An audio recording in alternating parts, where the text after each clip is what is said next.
Elliot Ness. The track hits your eardrum like a slug to your chest. Back a vest for your Jimmy in the city of sex. We in that sunshine state where the bomb ass him be. The state where you never find a dance floor empty and pimp speed. On a mission for them greens. Lean, mean, money making machines serving fiends. FightSaga.com presents WAWR Radio Chats with boxing scribe Joseph Herron and former prizefighter Young Billionaire. Guys, happy Friday to everybody.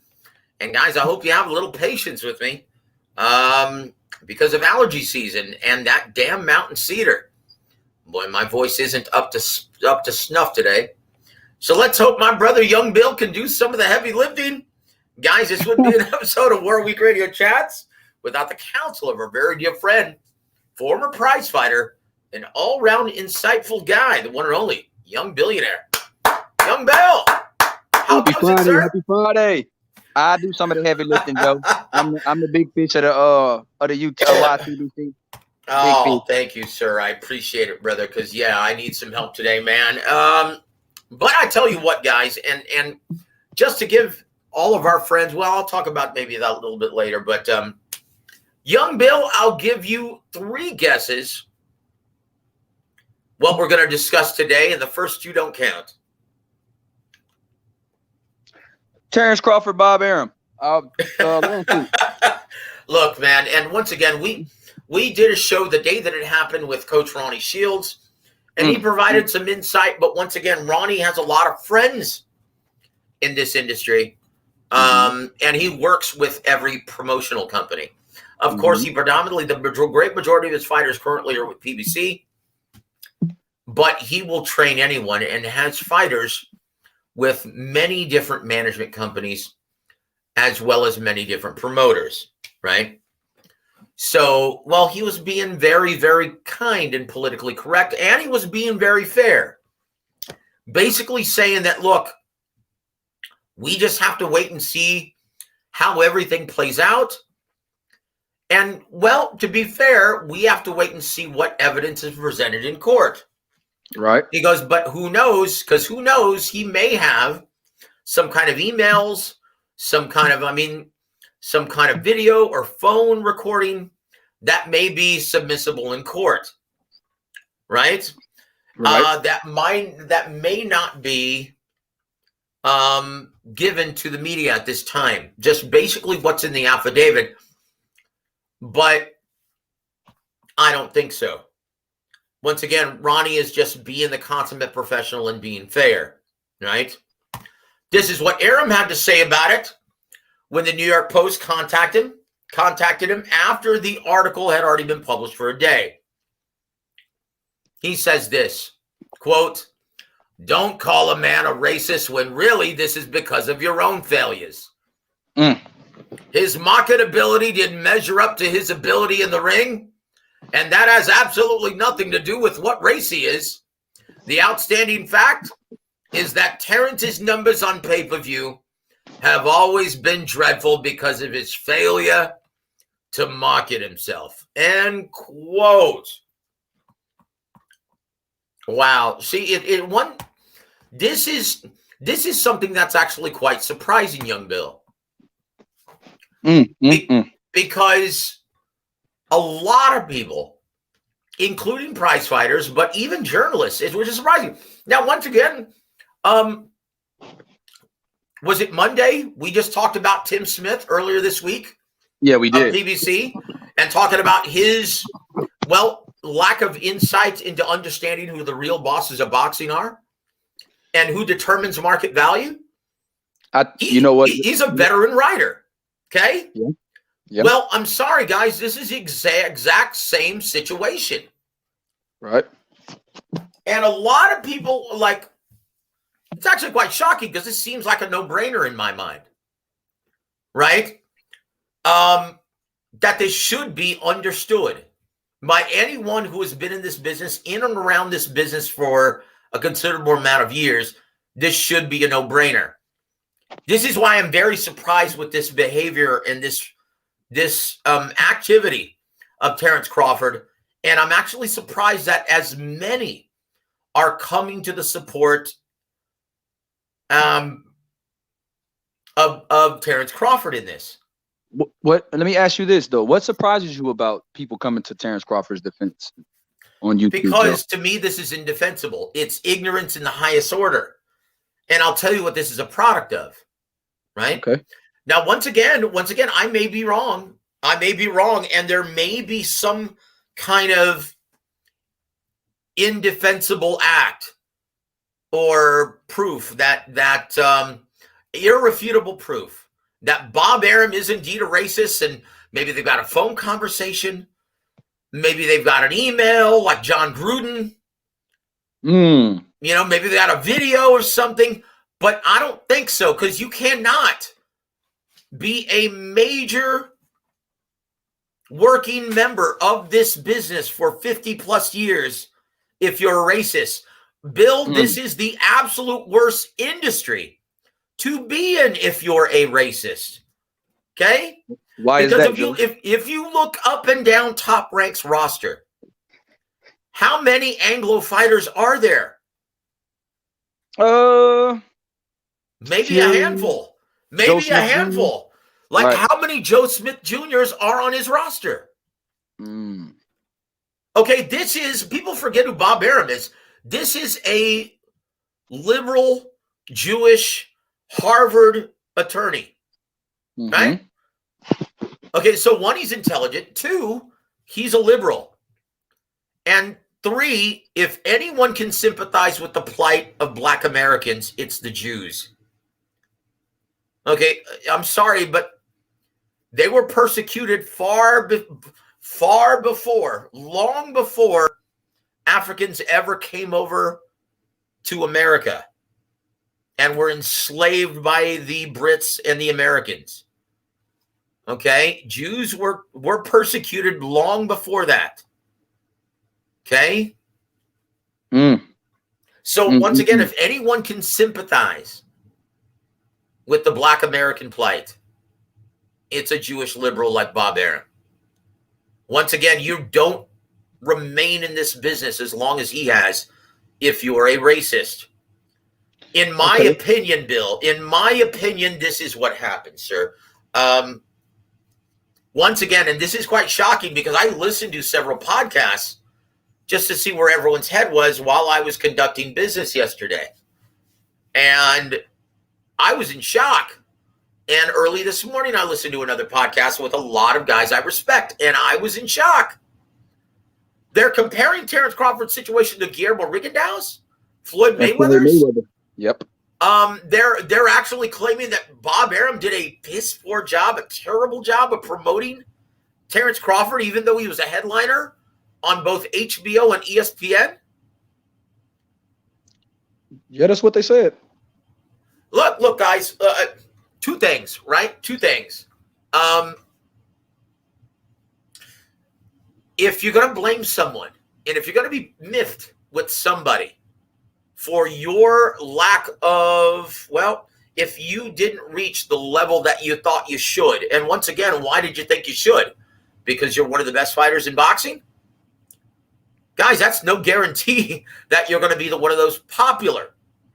Okay, those are two very different things. At the time when Floyd Mayweather Jr. fought Arturo Gatti, even though he was one of the best pound-for-pound fighters in boxing at the time, Arturo Gatti had a bigger fan base. He did. And he was the A-side on their pay-per-view. He was.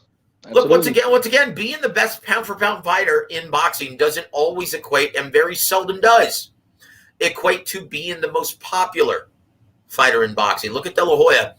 De La Hoya wasn't perfect, but he had a huge number of fans. He was fearless, and he fought the best. He wanted to make that coin. He wanted to make that big money, and the only way to do that is to step in the ring with everyone. You can't take soft touches if you expect to make that big amount of coin. Doesn't work that way. So that's what De La Hoya did.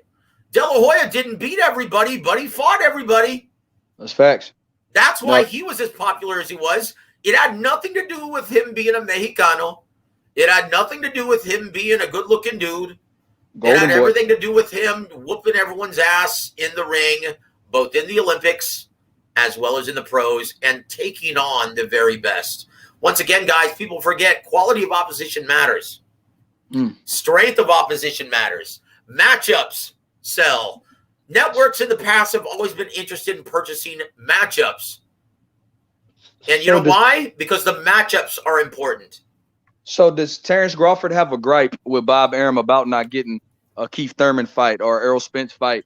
Or to me, I don't understand how that's Bob Arum's fault. Or Manny Pacquiao. Do you think he has a gripe? No, not at all. Because once again, you look at the guys who have been willing or sent offers to Bob Arum, supposedly, quote unquote, entertaining an interest in a Terence Crawford fight. Let me ask you something. Keith Thurman and Al Haymon offering Bob Arum $10 million to take on Terence Crawford. Is that genuine interest, or is that pricing themselves out? In my opinion, that was pricing itself to keep Thurman. Okay, well, let's look at Manny Pacquiao sending over a letter of interest and an offer for $40 million guaranteed to fight Terence Crawford. Is that genuine interest, or is that pricing yourself out? 40 million. That's a large coin, Joe. Now, once again, Bob had the opportunity to make that fight happen, but who's gonna do that? Who's gonna risk $40 million? Once again, they get $93 million per annum from ESPN. They get $93 million. That's one man's purse, $40 million. And obviously, Terence Crawford would have expected between 10 and 12 million. So Bob's like, you know what? Screw that. I'm not taking a chance on that. And it's very intelligent and wise that he didn't, because PBC lost their ass. PBC and Fox. It did less than 300,000 purchases. Guys, look, you have to understand. Now, once again, I know this for a fact. I've been told by both Bob as well as Bruce that, look, Bob Arum was very interested in putting together Terence Crawford versus Errol Spence Jr. And while they were brokering the deal, Bob and Al Haymon, while they were brokering the deal for Fury versus Wilder 2 and 3, Bob said, hey, while we're working together, can we start working on putting together Crawford versus Spence?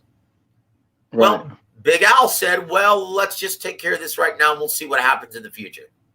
Let's do this one first, and we'll see how it plays out. Never got back to Bob about putting together Terence Crawford versus Errol Spence Jr. So if you're going to blame someone, one, you blame the fans for being the real bosses of boxing and deciding to keep you at arm's length and not buying your damn pay-per-views. And once again, they're the real bosses of boxing. If they don't want to purchase a matchup that they don't want to see or they didn't ask for, you can't put a gun to their head and make them. Okay? Joe, what do you think about... And two, you get pissed off and you get upset with the obstructionist. The guy who's been standing in the way of you making those big fights. And it wasn't Bob Arum. Who was it, Joe? It was Al Haymon. Oh. Once again, if Al Haymon doesn't have options on your next two fights, or if it isn't a 2 or 3 fight deal, he's not interested. It has to make business sense for him, because when you look at how Wilder Fury played out, boy, he lost big. He lost his top earner, who may be forced to retire or may have nothing left after the 2 beatings that he suffered at the hands of Tyson Fury. That was his top earner. Who else does he have that earns between $10 and $20 million per event? Nobody that I know of. No one. So look at this, Joe. Somebody said, my boy A.Obs in the chat, he said you could use the same argument to say there are no racist NFL or NBA owners. Because Bob, I'm sorry. Let's. You know what? I've been so preoccupied. I've been so fired up the last 15 minutes. Forgive me, everyone. I haven't greeted everyone in the chat. Right. Guys, I'm so sorry about that. Happy Friday. Look, and I said this last week, there isn't anything more I love than spending a Friday afternoon with our extended WAWR Week Radio family. I love all of you guys, and I value everyone in the chat. Friday matinee. So I tell you what, let's shout out to my brother Antonio Luna. Canelo beats everybody, Antonio. Oh, Usyk, okay. Fury. Terence Crawford thinks Canelo's a racist. There it is. LeRon, what's up, bro? LeRon 9817. Thank you so much for being here, my friend. A.O.B.S, how you doing, brother? Welcome to the show. And our brother No Paul, thank you so much for being here, man. Okay, A.O.B. says you can use that same argument to say there are no racist NFL owners. Yeah. You know what, brother? Once again, if if you're a racist, boy, you're picking a strange industry to invest in and to surround yourself by athletes. That's if you're racist, you're in the wrong business. Hey, but you told me, Joe, people see green. Some people see green over color, Joe. So they could have a racial bias and still own a team. Donald Sterling comes to mind. People like that come to mind. So it could happen. That was a really strange case, dude. Are you talking about the Clippers owner? That was a weird one, man. He wasn't even what was he actually saying? Yeah, you can party with him, you can sleep with him, just don't post it on Instagram. Yeah, it's like, wow, that was kind of weird. And your boy John Gruden, like you said, Joe, he kind of came off a little. Yep, that is true. So once again, Ronnie Shields has the beat, right? We have to wait and see. We have to wait and see whatever. But in my opinion, just from reading this, just from reading the suit, right? It's so hard. It's so difficult. I mean, how is he going to prove that Bob Arum's revolting racial bias hurt his career?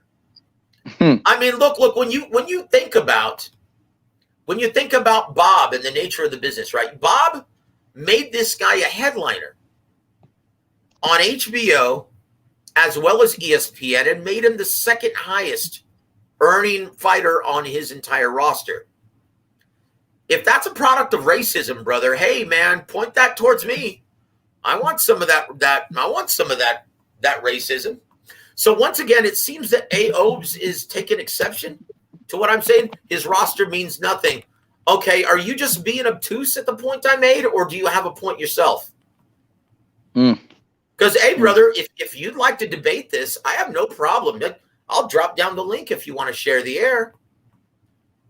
Do you want to tangle with us? I have no problem with that, man. But if you're going to refute something, make a point. Okay? Make a point. TBH. Shout out to my boy. Once again, you're picking out a very strange industry to be involved with, right? If you're a racist in the sport of boxing. It's just like I asked Ronnie, I'm like, geez, the sense of entitlement with some of these fighters. That they assume because they're the pound-for-pound best or one of the pound-for-pound best fighters in boxing that they're going to be ultimately the biggest star of the sport. It doesn't always work out that way and very seldom does. Guillermo Rigondeaux was the top pound-for-pound for a while. And that guy couldn't buy a fight. He couldn't get any promoters to work with him. Right? He couldn't get any promoters to work with him. And why was that, Young Bill? Was it because he was black? No. But was it even because he was Cuban? No, it's because he was boring. Guys, look at the uproar, and he's still doing it. Look at the uproar with this fight with Casimero. That was one of the worst fights I've ever seen on Showtime Championship Boxing. Right.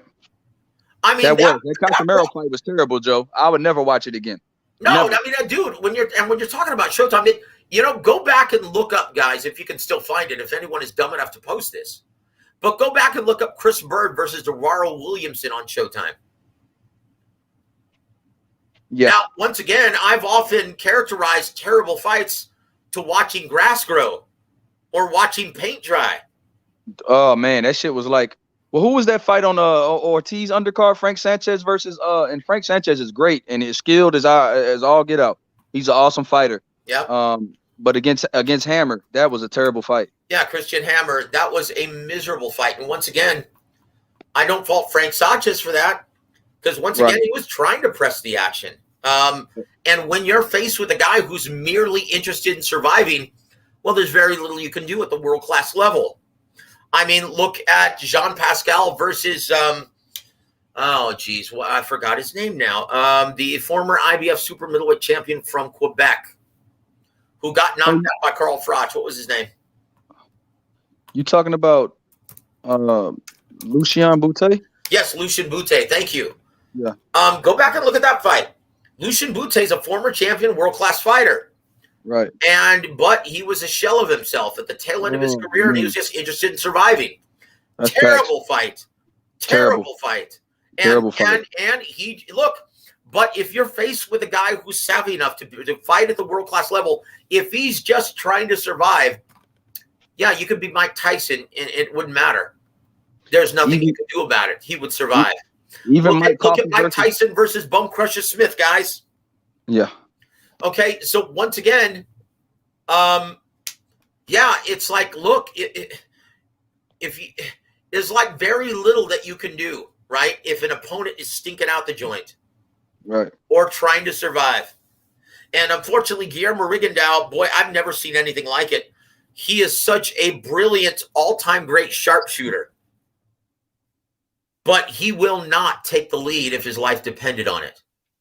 Yeah, no, he wouldn't. And because he's such a sharpshooting counterpuncher, his opponents would turn into tentative versions of themselves and just stink out the joint. They'd be afraid to let their hands go because they knew something would be coming back. So you often saw just a stalemate of two guys staring at each other. And that's what happened every single time Guillermo Rigondeaux fought. And if you were dumb enough to take the lead and just go right at him, boy, he would whoop your ass in spectacular fashion. But I've never seen anything like it. I've never seen people walk out of bouts as they did with Guillermo Rigondeaux. I mean, dude, it's shocking, man. I mean, when you think of after he beat Nonito Donaire, right?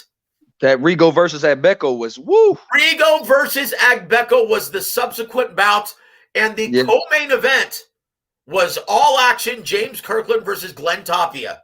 I remember that. Yep. And in the main event of the evening, it was Guillermo Rigondeaux. He had just come off a career-high victory, career-best victory over Nonito Donaire. Yep.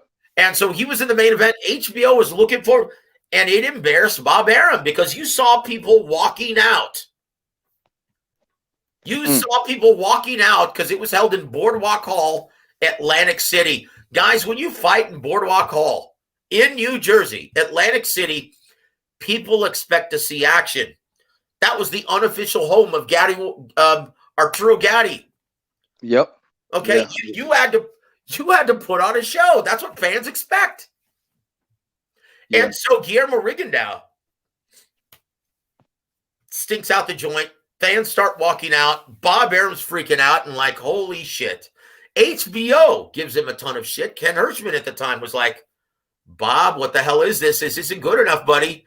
I know Guillermo Rigondeaux's good, but man, I can't have people walking out. I can't have people turning off and changing the channel. This guy's not worth the money. Right. So once again, that's a very different situation than Terence Crawford or even Floyd Mayweather. Because Bob, I felt bad for Guillermo Rigondeaux because he was downright mean to him. In this situation, no. Bob was very honest, but you know what? If you're paying guy millions of dollars and it's not making you any money, you believe in this guy, and that's why you ultimately invest in him millions of dollars and give him these big opportunities. But here, I'm going to read a quote from Bruce Trampler, right? This is what Bruce said about everything. And I read this to you about 2 weeks ago when I talked to Bruce, right? He said this. He said, look, Bud left boxing. He left Top Rank Boxing because, according to him, we couldn't deliver Manny or Spence for him, and we couldn't. And he said, but guess what? Nobody else can either. No one else can either. Terence Crawford is too good for his own good. Yeah. Just like great light heavyweight champ Bob Foster 50 years ago. Yep. That's Bruce Trampler of Top Rank, right? Okay, so now I'm getting to the genesis and the real reason why this lawsuit is happening, okay? By bringing that up. Because Terence Crawford and his team thought that everything would be sunshine and rainbows when he left. He thought, okay, now I'm going to get the big fights. I am no longer on the quote-unquote other side of the street. My phone's going to be ringing off the hook. I'm going to get the Spence fight. I'm probably going to get something even bigger down the road. All right, here we go, guys. And as soon as he leaves, nothing but crickets. No one wants to have anything to do with him. So he signs with MTK Global Management. See if they could actually help and assist. And no, here's the problem, guys. He's considered, well, once again, this is a guy who's grown accustomed to making a huge inflated purse of $4 million guaranteed, regardless of strength of opposition, regardless of opponent. Right?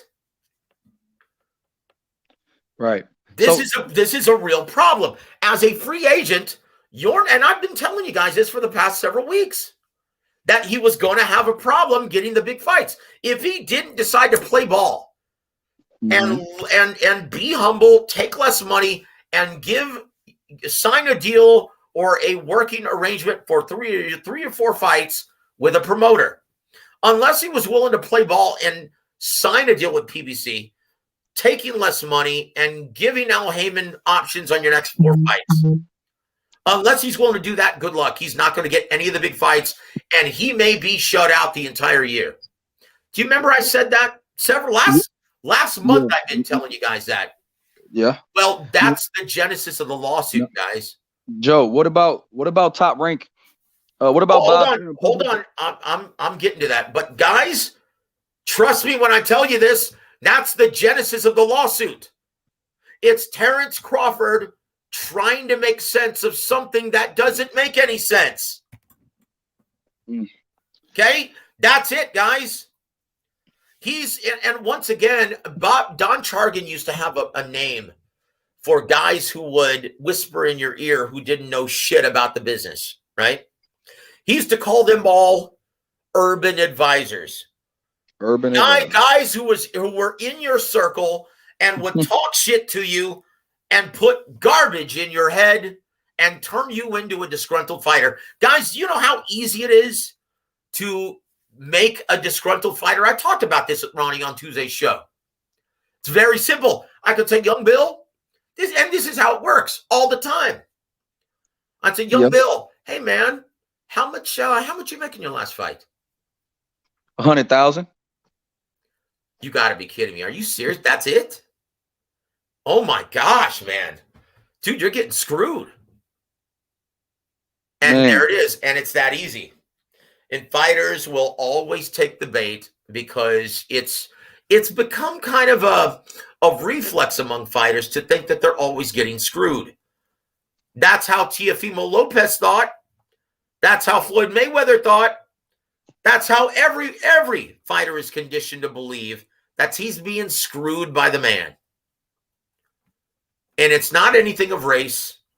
Guys, it's just a huge misconception. Because right now, there is no screw jobs going on. Okay? From promoters to fighters.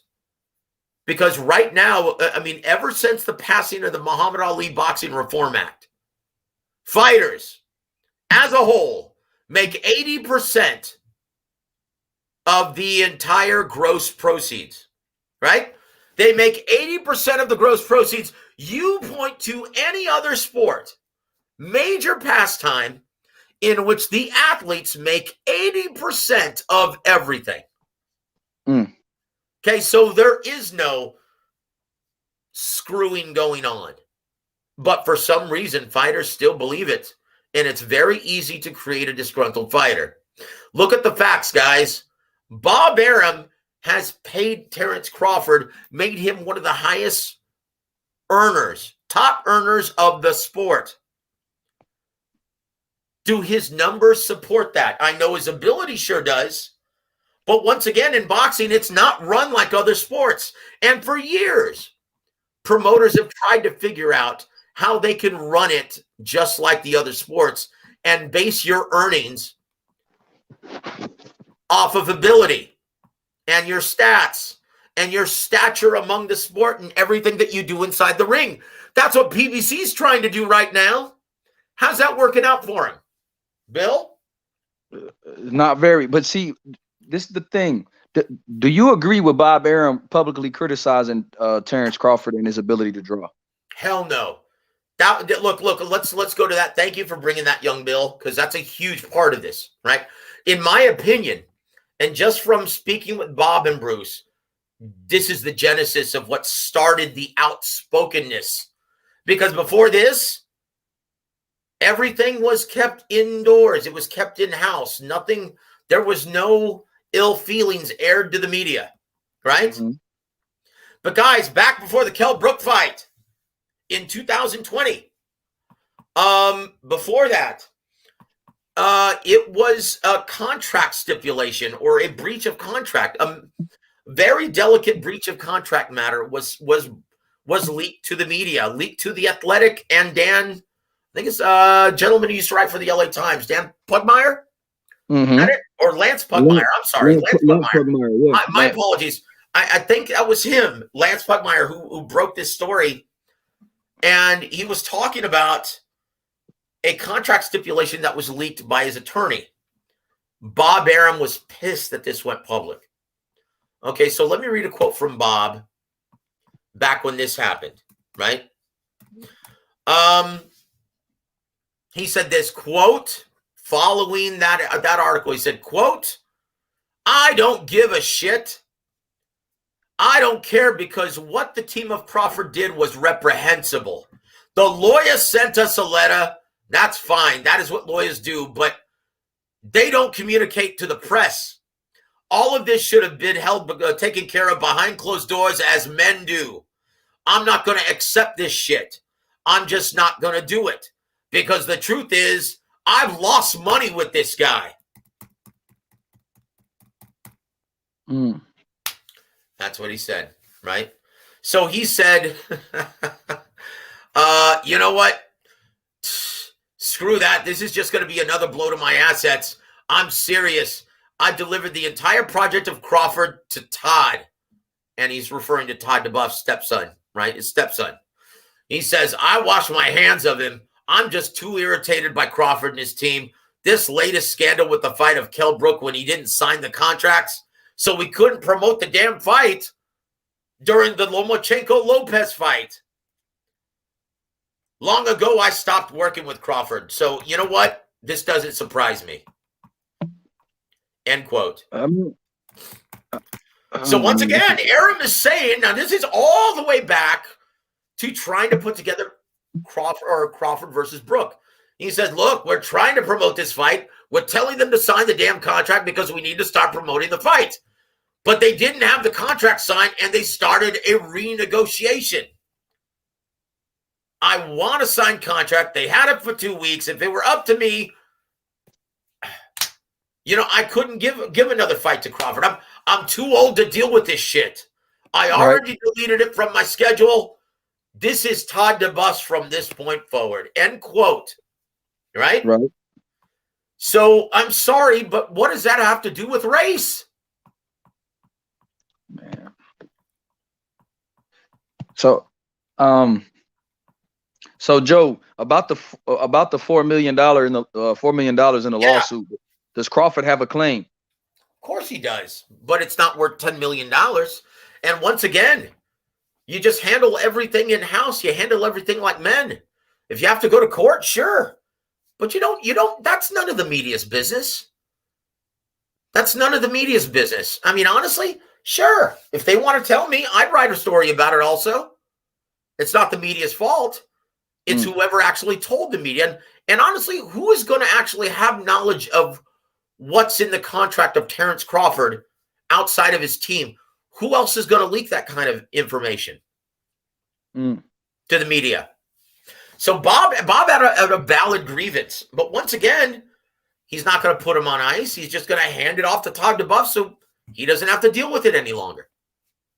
He wasn't about to put his best fighter on ice, though, like he did Mikey Garcia several years ago.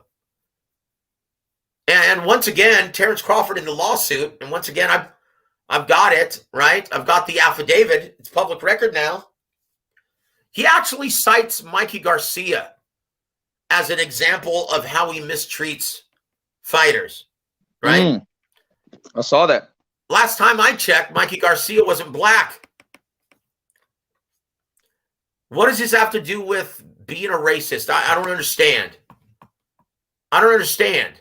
You know, it's like, make up your mind. Here, Floyd Mayweather saying, oh, yeah, Bob Arum, he favors Latino fighters.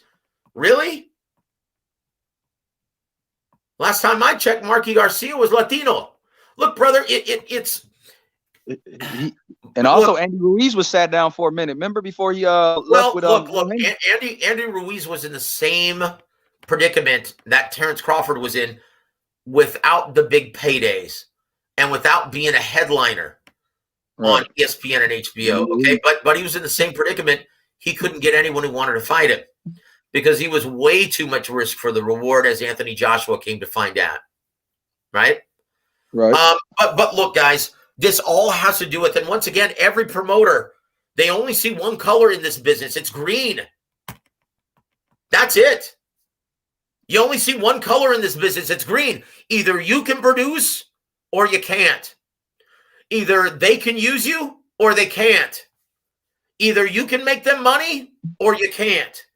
And if you can't, well, then they have no problem cutting your ass.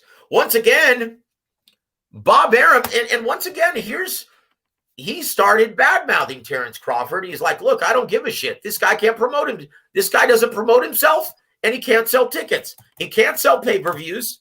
Okay, let me repeat what Bob Arum said, right? This was after he found out about leaking that information to the media, the contract dispute, right? Bob was pissed. So he left nothing. He held nothing back from this point forward. Should he have? No. But this is Bob being a 90-year-old codger and just being a salty old bastard, right? Does that make him a racist, though? No. Okay, so this is what he said. He said, quote, he's got to promote himself like Teofimo Lopez does. He's got to promote himself like Shakur Stevenson does, like Floyd Mayweather did, like Manny Pacquiao did. If he doesn't, then who the F needs him? He may be the greatest fighter in the world, but hey, I ain't going bankrupt promoting him. The question is, do we want to keep him? I could build a house in Beverly Hills on the money I've lost on him in the last 3 fights. It's a beautiful home. So, end quote. So it got back to Terence Crawford, and he was obviously disappointed and upset. For sure. With Bob, right? For sure. Understandably. Understandably. For sure. And this is what Bob had to say about it. Quote, I don't give a shit if his team is mad at me. This is business. And this business is not about getting mad. This business is about facts and the reality of the situation. What did I say that was incorrect? I can show him how much we've lost in his fights. End quote. Yeah.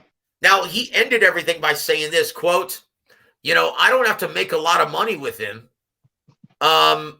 If I break even or make a couple bucks, that's great. But as of right now, I am no longer in the business of losing money on Terence Crawford, end quote. Guys, that's how bad things had gotten, right? So once again, it wasn't a product of Tyson or Terence Crawford saying, hey, you know what? Why would I want to resign with these guys? They can't get me the big fights. And he was right. They couldn't. But no one else could either. But it was also Bob Arum really wasn't all that thrilled or looking forward to trying to re-sign. He wasn't going to make that big of an effort to re-sign Terence Crawford anyway. Guys, this goes all the way back to 2020. Okay? You could say 2019.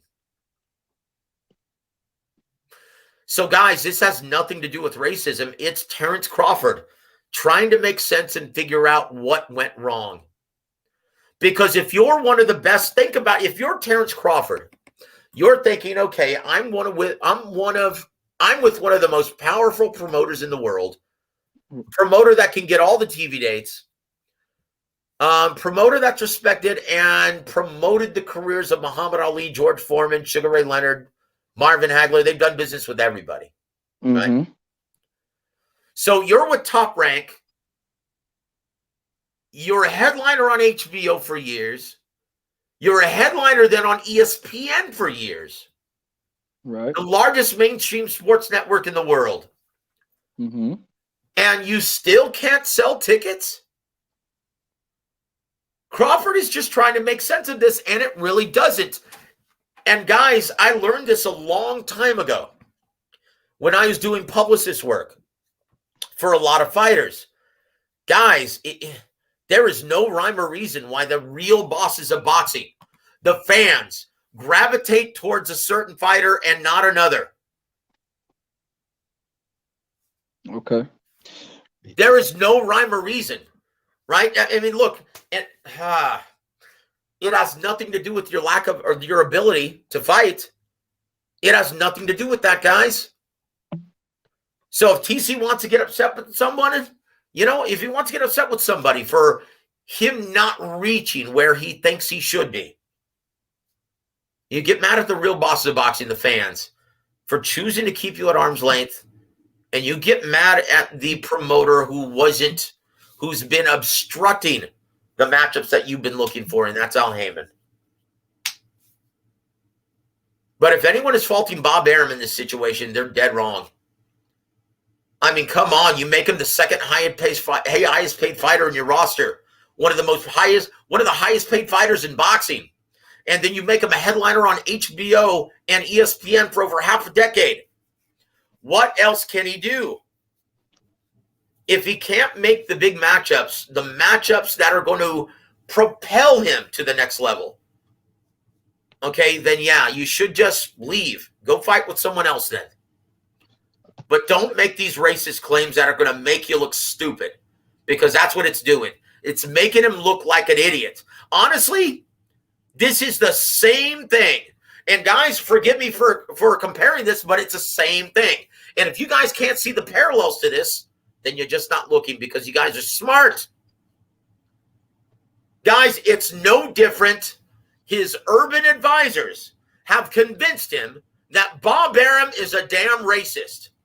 A liberal Jew from New York and a guy with a genius-level IQ, he's accusing him of being a racist.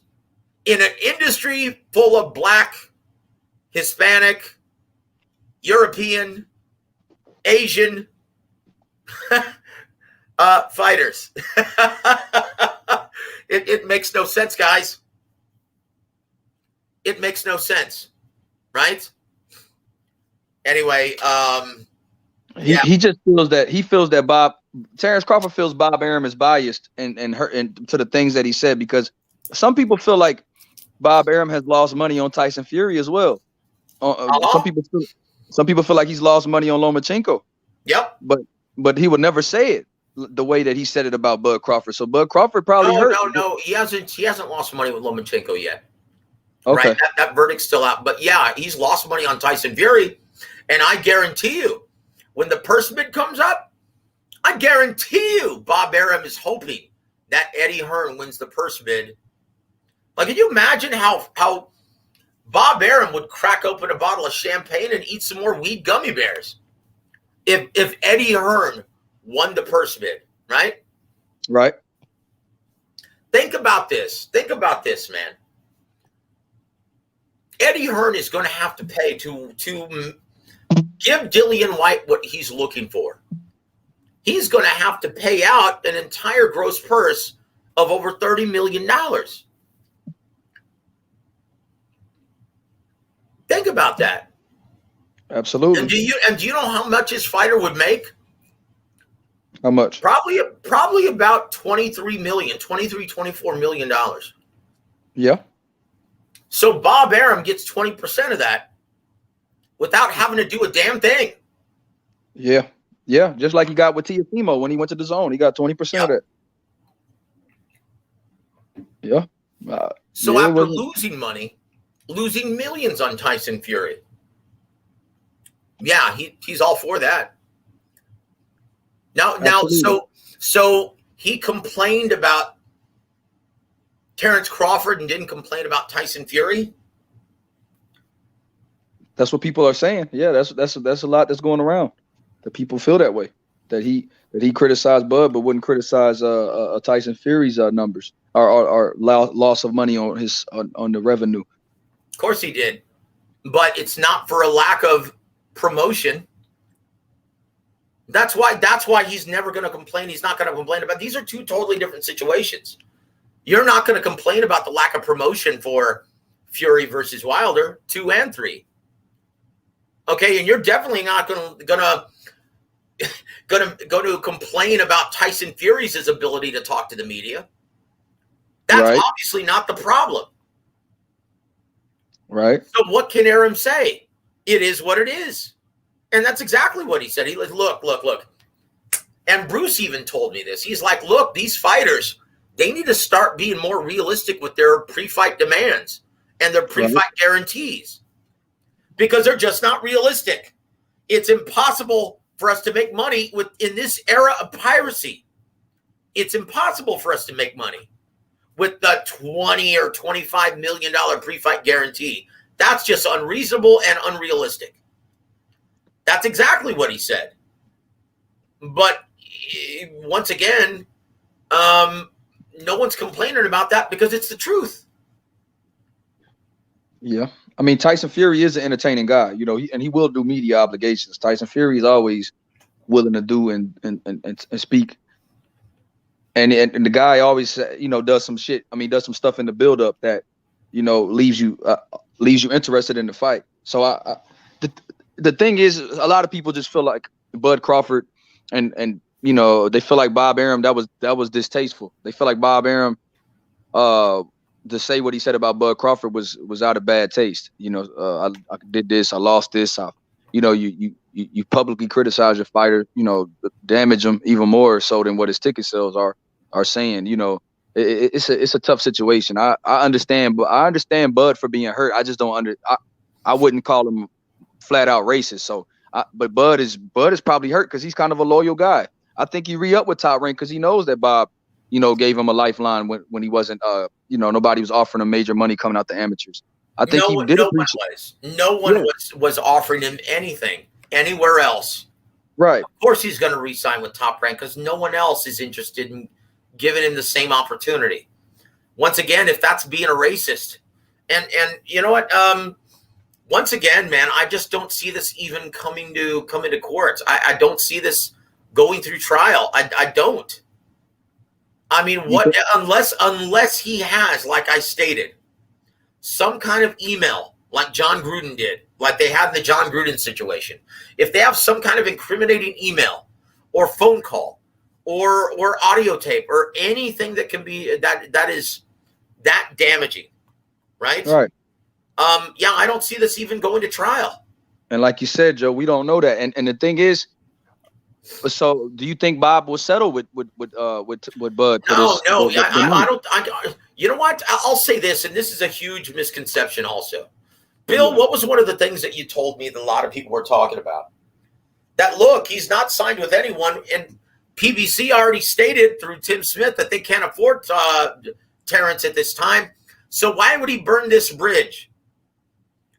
Well, who says he's burning a bridge?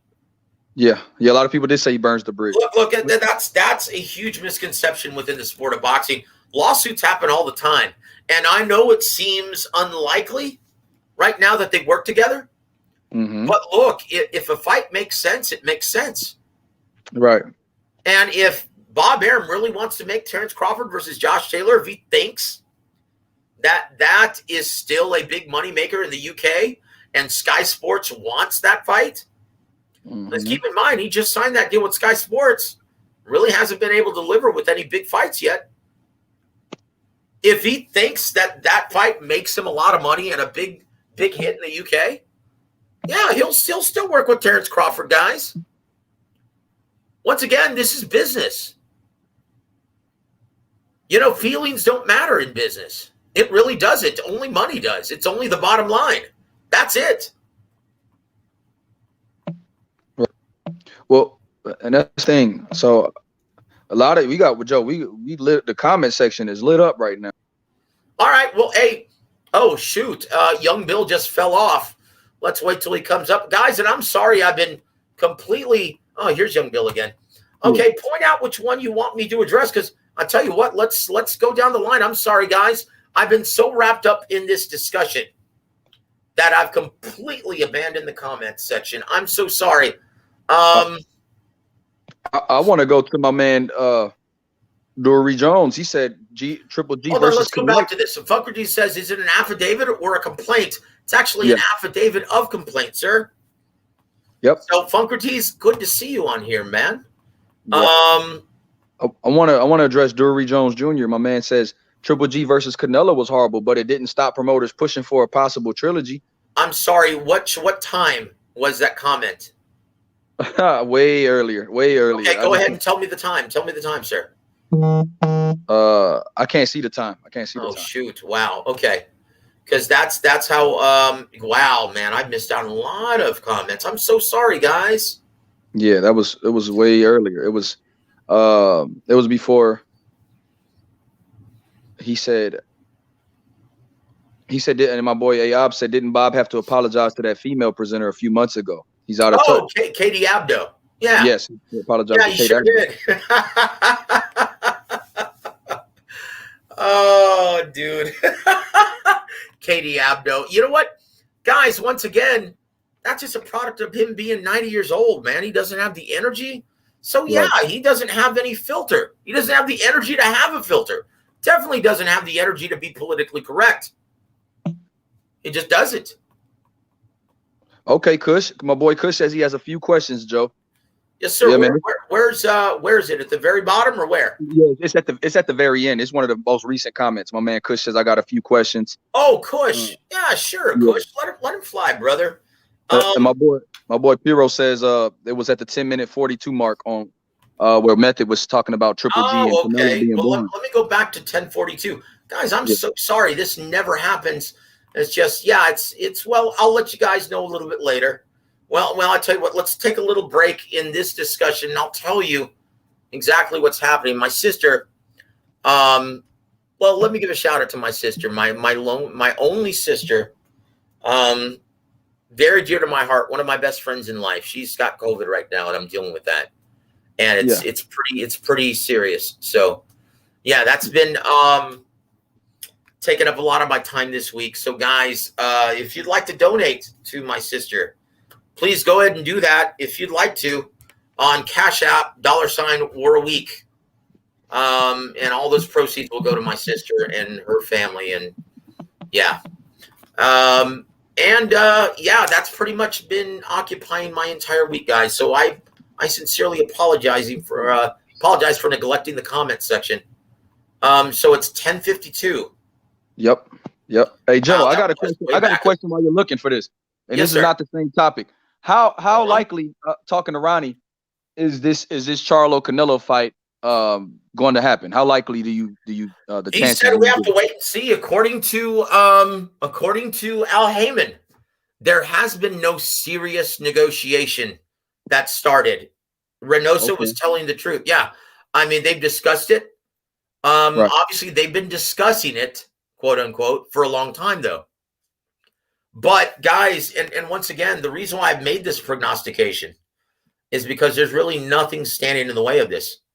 Guys, I don't know what, darn it. And Kush has one that's right down at the bottom. He says, okay, very good. He says, have you guys seen the complaints in Crawford's case? Yeah, absolutely. The affidavit, like I stated. They don't mention race. Right. So Joe, does Crawford have a legitimate claim if he feels like he's owed money and Bob didn't fulfill his part? No, if he didn't fulfill his financial obligations contractually, then of course he is. And once again, They should have just taken care of this in court. But why bring up race in the affidavit of complaint? Could it be? Go ahead. No, this is all about race. Why would you bring up race in the affidavit of complaint? Why would you?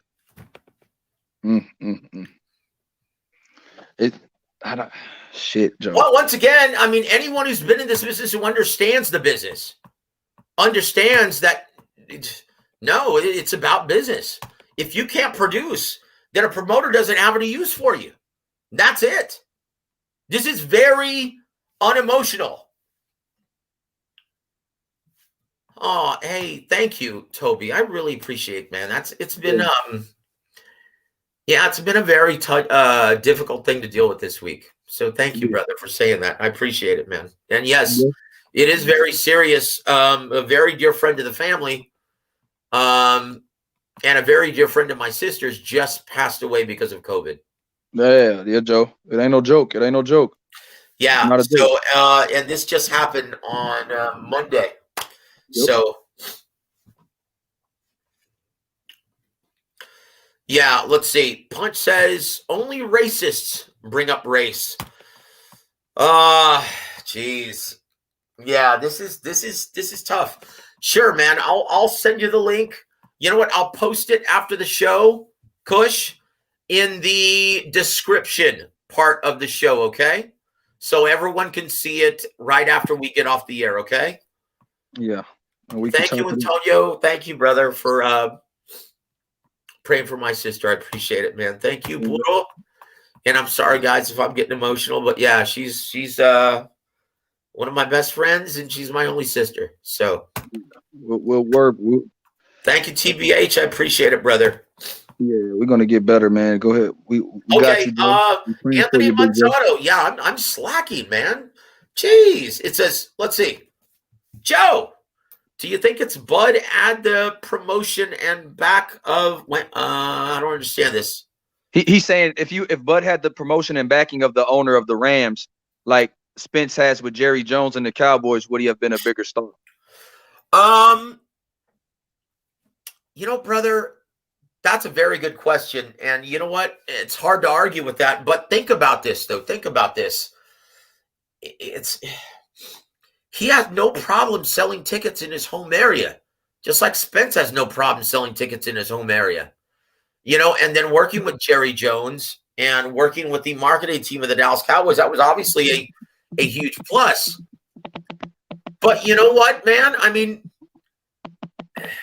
that's not where the big money comes from, guys. I mean, look at Canelo. He provided an indoor record for boxing in North America, right? 73,000, or in America, this past year. Mm-hmm. And look how much the live gate was only. They only pulled like $7 million.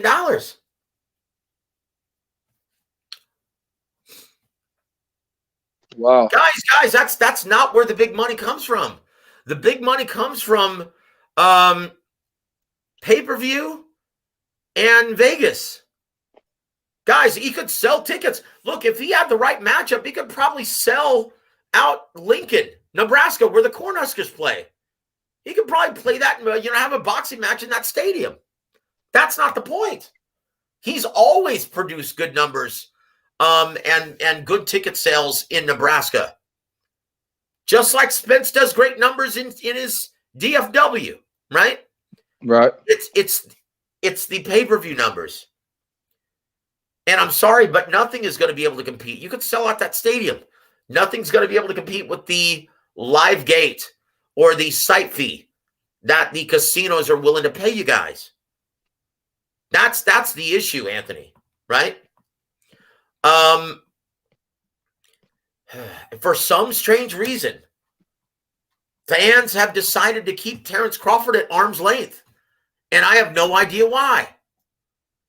I mean, you can say, oh, well, he doesn't give good interviews, not very fun to listen to. He's got the personality of a stick. But you know what? So did other fighters in the past. You know what, Joe? I break it down to dance partners, man. Like you said, That's all it is, guys. That's all it is. A great fighter needs a dance partner. He needed Errol Spence. Look, he needs Thurman. Floyd Mayweather didn't become Money Mayweather until he fought the biggest star of boxing, until he got that opportunity from Oscar De La Hoya and Don Chargan, right? Right. Guys, it's always that passing of the torch. That's why it's so important for the biggest stars of boxing to continue fighting the best fighters available, continuously fighting the young prospects coming up, giving those opportunities to as many fighters as you can. That's the only thing that keeps this sport going. Hold on real quick. Hold on. Kush says this. I think this is Smoke and Mirrors by Bob Arum. I'm sorry. Can you define that? Because that doesn't make any sense to me. What is Smoke and Mirrors? I don't understand that. What is Smoke and Mirrors? To me, it doesn't make any sense. I be who I be. I'm laughing in the chat too. Hold on. Dewey says this: generalizing all blacks is ignorant to fit your narrative. Heretic the troll. Oh, yes. Okay, he's not talking to me. Okay, I'm sorry, guys. Look, yeah, if you have anything directed towards me, please direct it to me. Otherwise, I'll just assume that you guys are chatting amongst yourselves, and that's great, man. I tell you what, let's go back to this because look, it boils down. Kush says propaganda, Joe. He says the propaganda. Kush, you asked him what. Kush, explain that. Explain that when you say smoke and mirrors and propaganda. Explain that. For Joe, I don't. Yeah, I guess I'm just not in their discussion because I don't know what propaganda he's talking about. I don't know what would be propaganda. My boy Rodney Evans. Shout out to the chat, man. Rodney Evans, IB, my boys, Method, Heretic, A.O.B.S, Piro. It's a lot of brothers in here. No, I love it, guys. Let's keep going because we still have a lot to cover, right? JP, Ringside Reporter, Funk Ratiz. It's a lot of guys in here, man, that I just love to see.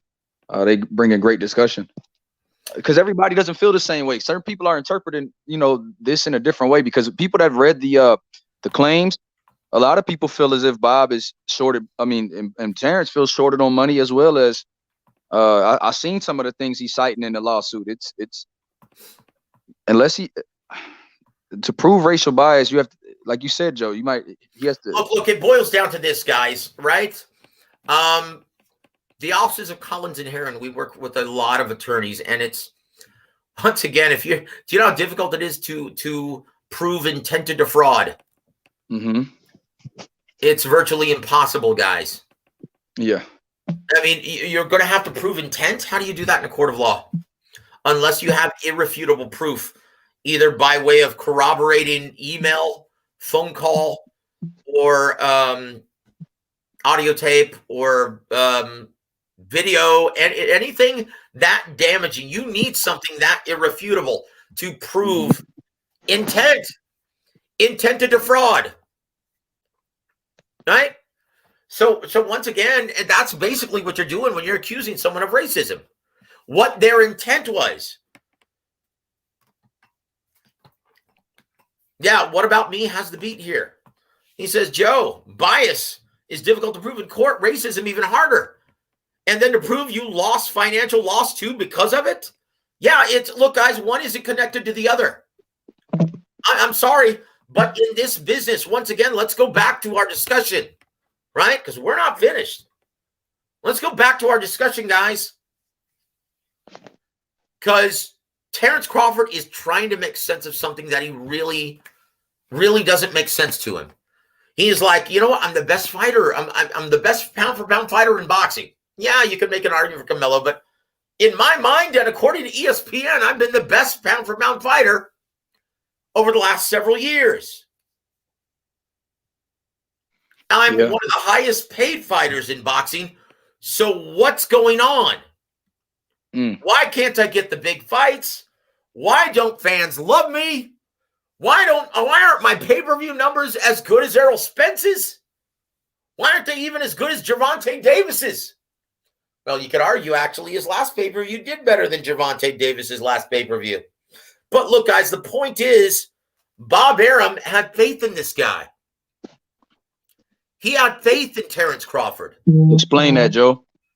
Oh, by offering another contract with a higher minimum guarantee.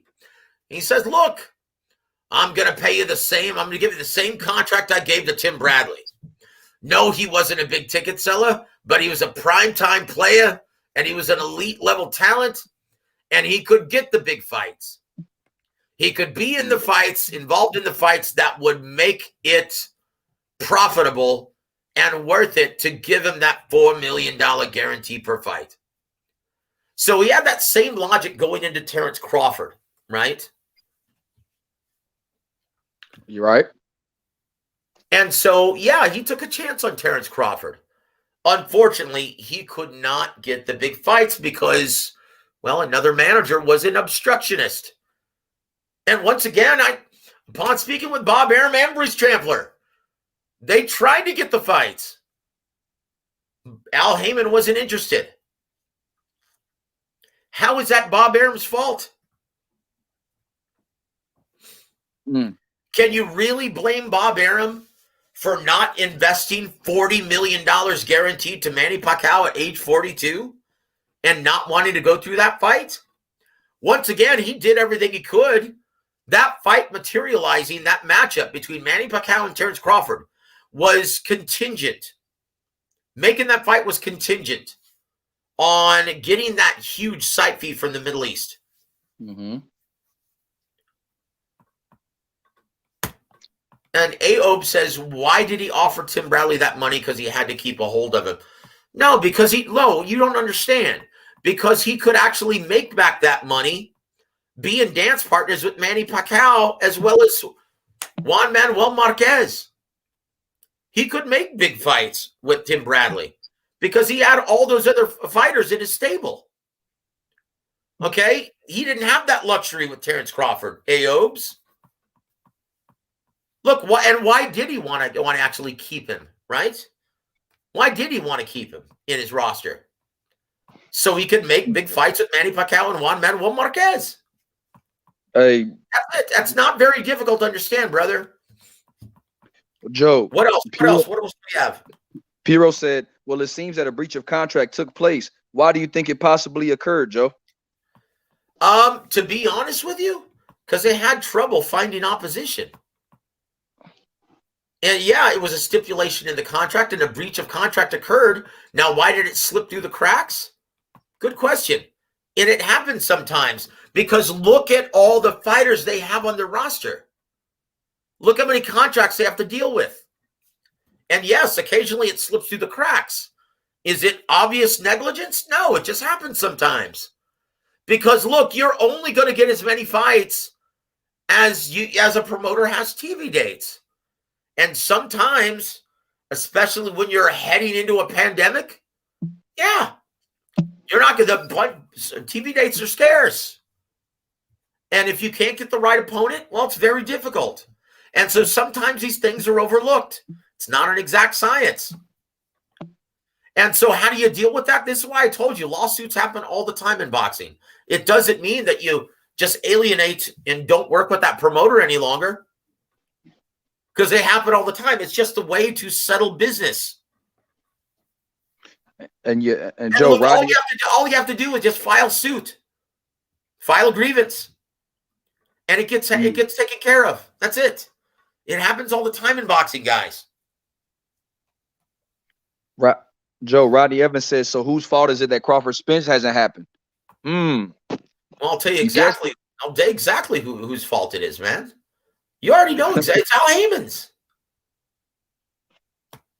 And explain that, Joe, for one more time, because I think you touched on it a little earlier. But okay, why look, what I've been told, like, right, from Bruce as well as Bob, is that they were interested in putting together that deal while they were working together, brokering the 2-fight deal between Tyson Fury and Deontay Wilder. Arum brought it up. He said, hey, well, let's make this fight happen too. Let's make Terence Crawford versus Errol Spence Jr. Al Haymon was, well, let's get through this deal and we'll bring it. We'll in time, or maybe in the future, we'll talk about it later. But right now, let's just focus on this deal. He didn't want to talk about it. He wanted no part of it. Because Bob, according to Bob, he says he has a great working relationship with Al Haymon. He has no problem. In fact, they had no trouble brokering the deal between Tyson Fury and Deontay Wilder. Right. We said for some strange reason, he never wanted to talk about putting together Errol Spence Jr. versus Terence Crawford. Every time it was brought up, he would change the subject. Why? So, guys, either it was the fault of Al Haymon, which I truly believe it, or it was Errol Spence Jr. himself who didn't want that fight. Make of it what you will, but it definitely wasn't for a lack of willingness and a lack of effort from Top Rank, Bob Arum, and Terence Crawford. Okay? And I think, guys, if you're looking at this objectively, it's irrefutable. Okay? Shout out to Troy Smoke Alarm for joining me. What did Budo say? He said, well, it seems that a breach of contract took place. What do you think of? Yeah, it happens all the time, guys. And he said, what happens? This is a follow-up comment, though. He says, when that happens, does the fighter get the dollars from the promoter for the fight that failed to make happen? What happens when that happens? Absolutely. Yeah, of course. I mean, look, guys, in order to be in this business for a lengthy period of time, you can't screw people out of their money. There's a reason why Top Rank consistently gets new talent to sign with them. It's because they don't have a reputation of screwing people out of their money. That's the reality, guys. Right. So once again, if it slips through the cracks, and if they forget, and if they don't live up to their financial obligation, you file suit, it gets settled. That's it. Absolutely. Guys, it happens way too. And once again, don't be surprised, guys. If this gets dropped or this gets settled, and if there's a matchup that Bob Arum wants that includes Terence Crawford, don't be surprised if they put together Josh Taylor versus Terence Crawford later this year. Because, guys, I'm sorry, very few options, big money options, lie out there for Terence Crawford. Very few. So in saying this, Joe, what is Crawford's next move in your opinion for 2022? What does he do? In my opinion, he should do what I've been saying he should do. Be humble himself. Give Al Haymon 4 options on his next 4 fights and take a much lesser guaranteed demand. Guaranteed minimum. If it's the fight that he wants, and if he thinks these are the opportunities that will catapult him to the next level, then yes, humble yourself. Do it, because you're not getting any other offers from anyone else. Shout out to my man Steele. And what about me? Hey, Joe, so Rodney Evans says, so you're basically saying Al Haymon is keeping Errol Spence Jr. in the so-called truth and the witness protection. Well, come on, guys. How can you not see this? If you're looking at this objectively, how can you not see this? And once again, it just makes the most sense financially for Al Haymon. If you're only getting $60 million allotment from Fox, and you have to guarantee the rest, and you have to attach it to the pay-per-view revenue stream, why would you want to bankroll of another fighter's purse who isn't on your roster? Think about that, guys. Think about what his fighters would say. Because he's got over 200 fighters on his roster and not enough TV dates to keep them all happy. Think about that. So if you're a fighter on his roster and you're not even fighting, but maybe once a year if you're lucky, how would you feel if Al Haymon paid this guy who isn't on your roster, doesn't have a contract with you, and you paid him $10 million? Right. How would you feel about that? I mean, PBC, from what I've seen, is starting to have a lot of disgruntled fighters because of the lack of dates. Well, yeah, but you're not going to hear about it publicly unless you know them personally. Right. Yeah, good luck, because look what happened to Vanya Smarterosian. He's got a stipulation in his contract that you can't say anything negative about Al Haymon or PBC. You can't speak poorly of the company. You can't leak it to the media. You can't say it publicly, nothing. And if you do, well, you're going to be put on ice, just like Mikey Garcia was. So Joe, do you think it was a mistake for Bud to re-up with Top Rank instead of going to PBC? No, not well. You know what, brother? Yes, in retrospect, absolutely. He, instead of re-signing with Top Rank, he should have wanted to make a deal with Al Haymon and PBC. Do you think he would have got those fights? Do you think he would have gotten those fights? Absolutely, I do. I truly believe it. That's the only thing that makes sense. Do I think these guys are avoiding and afraid of Terence Crawford? Hell no. None of these fighters are afraid of anyone else. I mean, come on, man. This is what these guys do. They, like, each one believes they could. Hold on. You know, these guys believe, right, that they could beat King Kong on any given night, and they would step in the ring with him if it meant making life-changing money, right? Right. So the only thing that really makes sense is that, well, Terence Crawford, he didn't want to take that risk because it just didn't make sense for him unless he could get options on his next 4 fights and a percentage of his next 4 fights. That's the only thing that would make sense. Shout out to my boy Q to God in the chat, man. Q to G. We in there, man. So my boy JC, everybody, man, this is crazy. The chat, Joe, the chat is on fire. We I know, man. I'm just not keeping up, man, because I'm just too focused on just trying to answer as many questions and talking about the business of boxing. Funkerty says, "Hey Joe, I'm confused. So he filed an affidavit complaint. Maybe they do things differently in Nevada, but a complaint affidavit is what's filed in criminal court. I thought this is a civil case. It absolutely is. This is a civil matter. And yes, it's an affidavit of complaint. It's not a criminal matter, though, in Nevada. Right. So I don't know. I have no idea. I'm just telling you what I've read and telling you what I know. That's all. But I will say this. Proving that Bob Arum is a racist, unless he has irrefutable proof, like an email or a phone call or a video recording that's admissible in court, then yeah, forget it. Forget about it. How can you prove a guy who's made you a genuine star of the sport and one of the highest paid fighters in the world?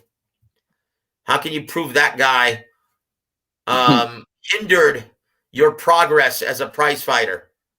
How can you prove that because of racism? How can how can you even say that he hindered your progress as a prize fighter, and then 2, blame it on racism? Yeah. Like, this is a guy, I don't understand what the, like, geez, if it's just a contractual obligation that he didn't fulfill, that's one thing. But all of this other rubbish attached to it, that doesn't make any sense to me, guys. Well, Joe, what do you think about Bob Arum saying that he didn't want that fight before? It was a while ago when Bud Crawford was supposed to fight Pacquiao. He said he didn't want that fight for Pacquiao. He didn't want him to. I forgot what he said, but a lot of people were touching on that recently. Well, of course, Pacquiao was still his biggest draw. Why would you? Why would you? I mean, you know, what was Pacquiao 42 already? No. Pacquiao was still under contract with you. Why would you want that fight? I mean, look. If he knew that Pacquiao was going to leave him and start his own promotional company and start working with Top Rank or start working with PBC, then I'm sure he would have had a completely different mindset at that time. But if he's your biggest draw and he still plans on fighting well into his 40s, then yeah, why would you want that? Well, people will argue he fought Bradley. He fought a lot of other guys in house. Oh, Why not? I know, absolutely. He made all those fights. Now, was TC at the time? Was he at 140 or 147? 140. Okay, well, that's probably why then. He was gonna move up That's the only thing that makes sense. Because look, Bob is all about progressing his talent. That's what he's in business for. That's what is. I mean, that's what's most beneficial to him. Guys, think about how much money he invests in these fighters. He wants all of these guys to progress and to be nurtured properly. He wants all the big. He was always interested in putting Lomachenko together with Manny Pacquiao. You mean to tell me he's not interested in putting together Terence Crawford versus Manny Pacquiao? In my opinion, he's like, look, you're going to get hurt. You're going to get hurt. Okay, you know what? Kush says, yeah, I got to ask Joseph this stuff on H Money's channel so we can talk about this. And it's, yep, you know what? That's a great idea, brother. I'm going to go. Young Bill, are you going to be busy this Friday night? Man, I'm going on. If you going, man, I want to go on H Money tonight, man. Okay, what time? What time then, guys? Because, yeah, it's getting a little late.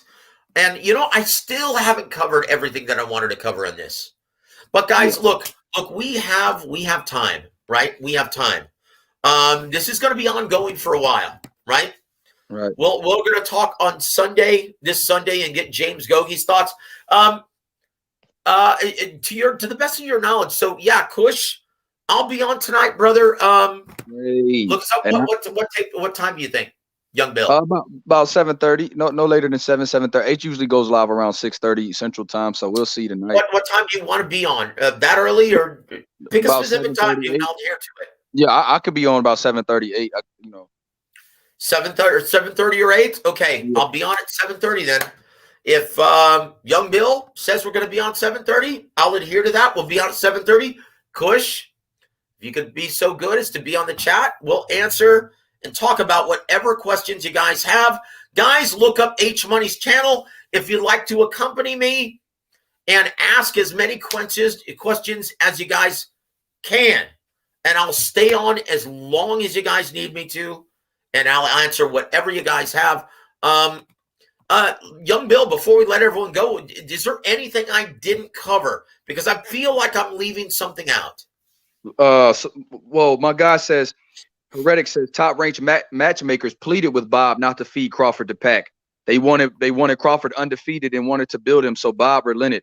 But now look at the fallout. Do you believe that was the case? Wait a minute. Look,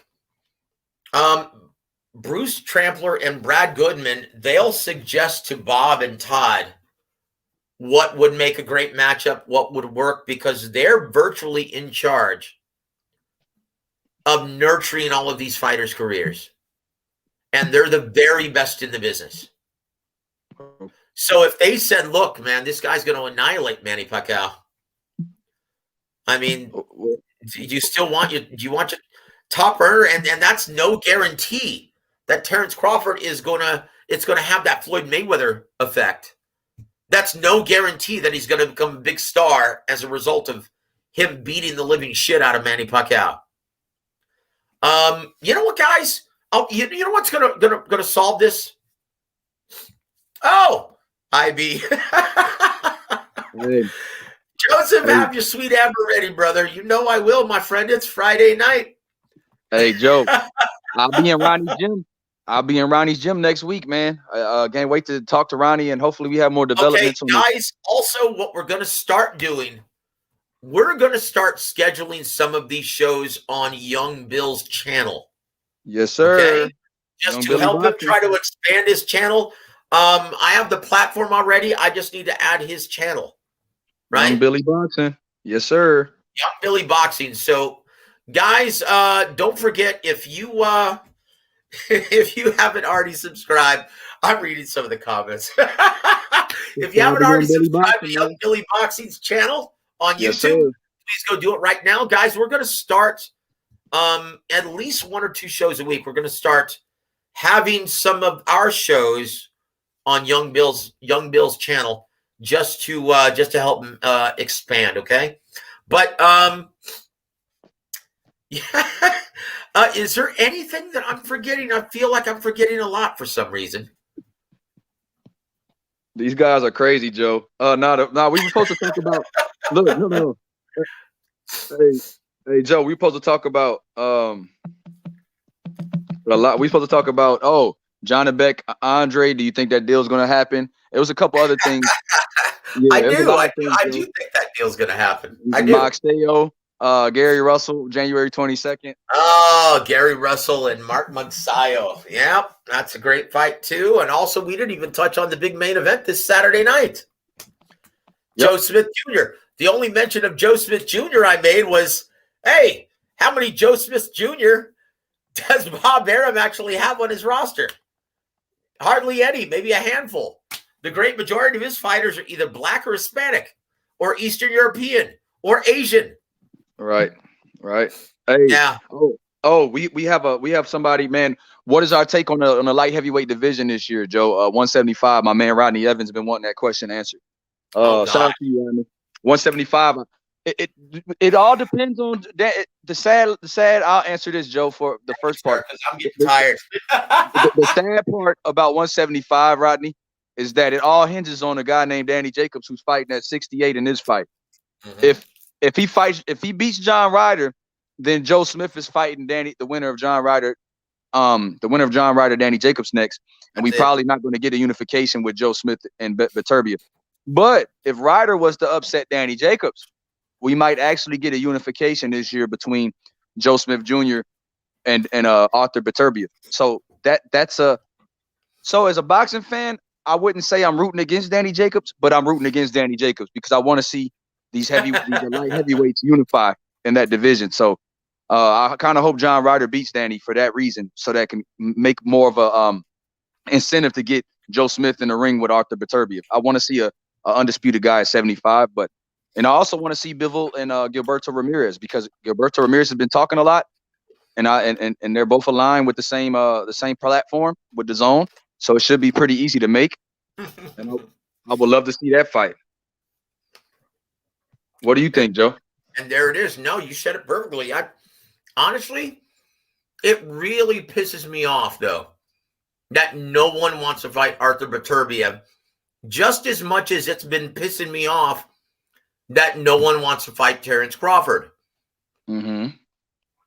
Just as much as it pissed me off when no one wanted to fight Gennady Golovkin back in the day, in his prime.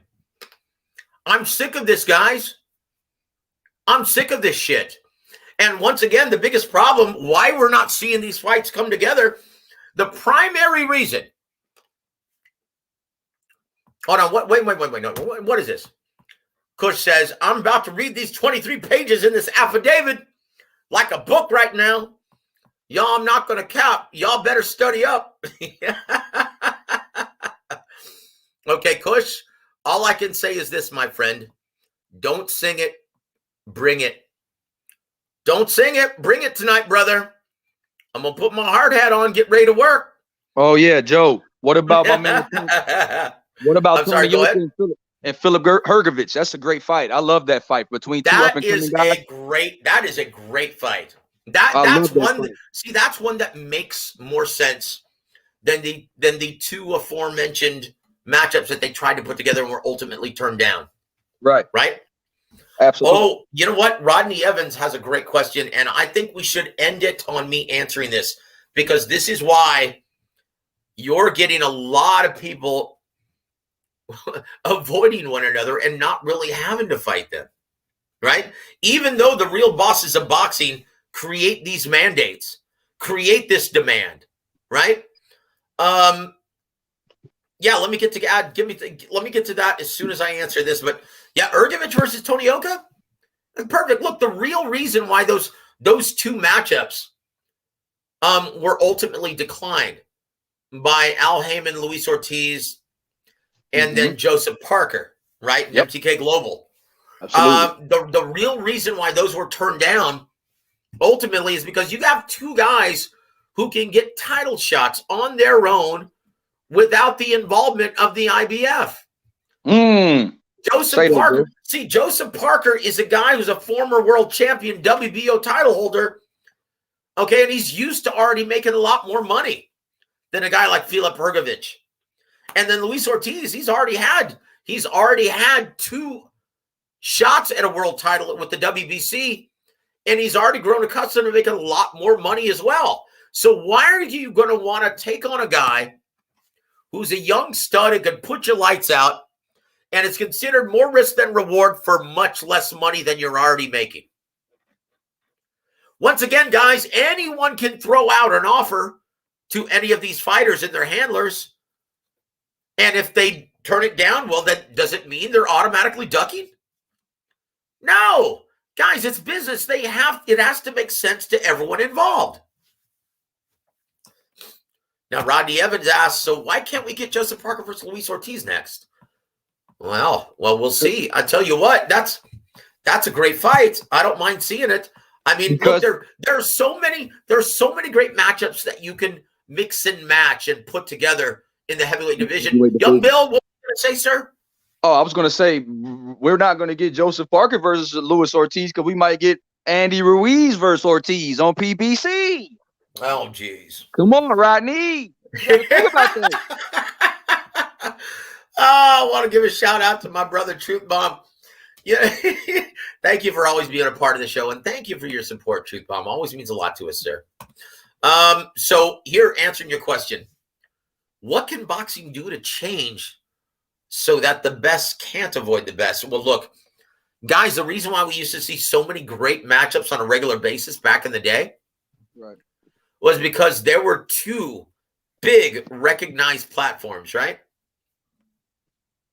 HBO and Showtime. And they didn't have an exclusivity deal with any one promotional entity, right? They didn't have an exclusivity deal with any one promoter. And they just had a bunch of dates that they gave these various promoters, right? Like they would give Top Rank a few, they would give Golden Boy a few, they would give Goose and Tudor a few, Gary Shaw, Lou DiBella, and they would just have them scattered all over the year. And they would say, hey, you want more TV dates? Well, then gotta work this guy and give us this fight. If you want more TV dates, you're going to have to put this together and make this matchup because we want this matchup. If you do not work with this promoter and make this matchup that we will pay you premium dollars for, if you don't do it, then we're not going to feature all of your up-and-coming prospects on Boxing After Dark. Sorry. Or Showbox The Next Generation. And that's the way it worked. They had the TV dates. They had the platforms that everyone tuned into. And if you didn't make the big matchups, the executives, guys like Lou DiBella, Ross Greenberg, Ken Hirschman, if you didn't adhere to what they wanted, they wouldn't give you more TV dates. They had the clout and the money to hold your feet to the fire until you did what they wanted and put together the matchups that they wanted to buy. Guess what, guys? Nothing is going to change unless the network executives just quit giving these promoters a blank checkbook and giving them the platform to just do whatever they want. The networks need to start being involved and say, hey, brother, like Steven Espinosa, now working with other promoters like Cameron Duncan, working with Jake Paul. This is a step in the right direction, right? Right. Like you cannot expect to put together the best matchups if, 1, you sign fighters to long-term deals.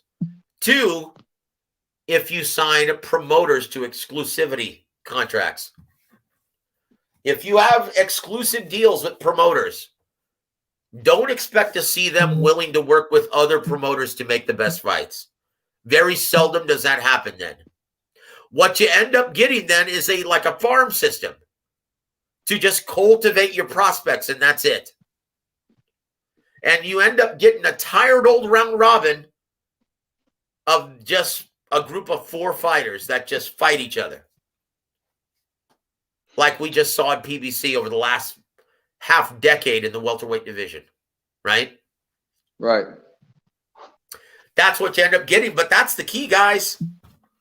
That's the key. These networks, they need to say, okay, guys, we're willing to invest $200 million this year in our prize fights.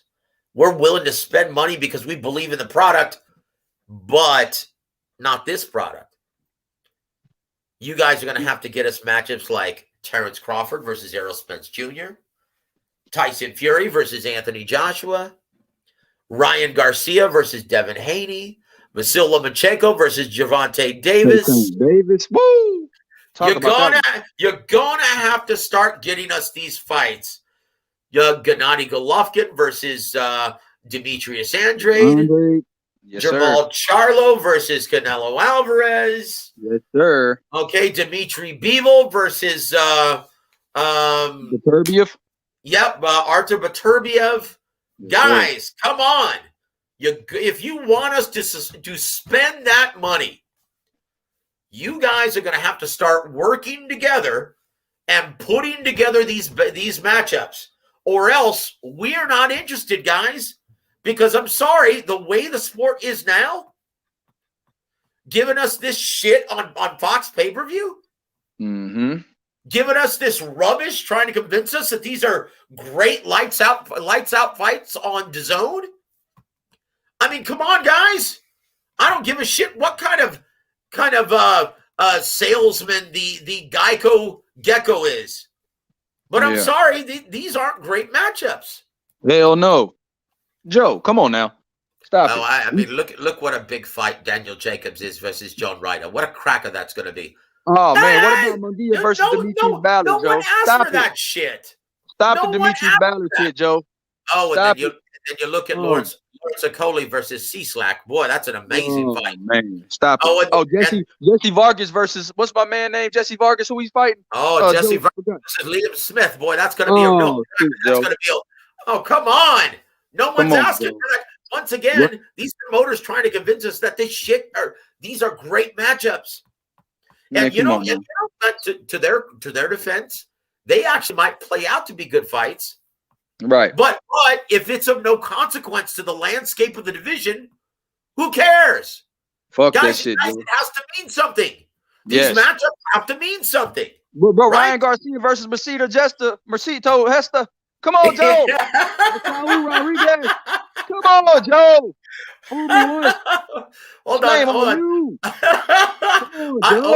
Hold on. IB says more tournaments. Yeah. But what happens in tournaments, Joe? The thought in tournaments is fighters never make it through unscathed, Joe. The Super 6 tournament, fighters were injured. You had to keep replacing guys. It takes so long to complete a tournament. Yep. Yeah, that's what happens. Man, bro. That's it, guys. Look, perfect example. Thank you for bringing that up, Young Bill. The Super 6. Look how played out. Look at the original participants in the Super 6. Right? We had what happened? What happened to Andre Durrell? What happened to Andre Durrell, Jermaine Taylor, Arthur Abraham? What happened to those guys? Injuries. And then we had guys like Alan Green, Saki Albika, and Glenn Johnson finish the tournament. Yep. That's right. That's what always happens when you try to put an extensive round robin tournament style play. Guys, it's very difficult to count on, and that's the problem with trying to pay these fighters the way that Al Haymon is trying to pay them right now, which is not counting, not considering the voice of the fans, not considering the market value that the fans determine, right? That's a big problem. That's a big problem, guys. When you get promoters now not considering the voice of the fans, the real bosses of boxing, and their respective market value, how do you expect these events to make money? Because the fans always tell you how much they're willing to spend. what's pay-per-view worthy. I mean, and if you don't listen and you just try to do it anyway, how are you expect to make money? It's almost like, is Al Haymon trying to sabotage his own company? Well, so I'll tell you what, he's doing a damn good job of it right now. Well, like you said, Joe, he works for the fighters. It's a big difference. It's a big difference. Like you said, I mean, he's an advisor. So like you said, Joe, he gets 10% on every fighter. Oh boy, that's a damn shame. Once again, man, that's the problem. That's a problem you have, because promoters are supposed to be trying to put forth the best product to sell to the fans and the networks, right? Absolutely. Absolutely. Like, their job isn't to just kiss the ass and protect a fighter. Their job, that's the management of the fighter. That's their team. That's their job.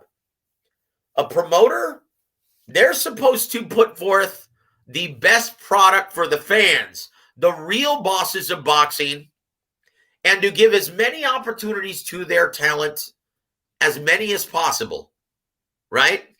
As well as selling a quality product to the network. They have to answer to a lot of people. So the promoters are trying to do the best thing for everyone involved. So if certain fighters have a problem with promoters not being as quote unquote loyal to them or giving them the greatest, dude, they have to answer to 100 fighters. They also have to answer to the networks. They also have to answer to the fans. And if the fans aren't purchasing these things or putting up good ratings, then they ultimately have to answer to the networks, the guys writing the checks. Yep. Guys, the promoters have a very tough job. And you know what? It's a thankless endeavor at times. How many people actually say, boxing fans now, how many boxing fans actually say, man, you know what? Bob Arum's doing a great job. A lot of people, Joe. With the prospects he has with Xander Zayas and Big Baby Anderson, and even getting Shakur Stevenson at Jamel Herron fight, I feel like he had a great year. Oscar Valdez. You and I do, as well as a lot of people on who, and once again, I say this all the time. In my opinion, I think we have the most intelligent listeners on YouTube. I do. He kept Xander hella active this year, Joe. Absolutely. So once again, I'm talking about the great majority of fans, right? He did a great job. His roster is absolutely. In my opinion, Bob is still the best in the business. But once again, it's like, how many people say that? How many fans say that on a regular basis? How many recognize and appreciate the job that Top Rank, everyone there, is doing? They did a great job. I'm not going to lie. Absolutely. That's not what I'm asking, bro. Yeah.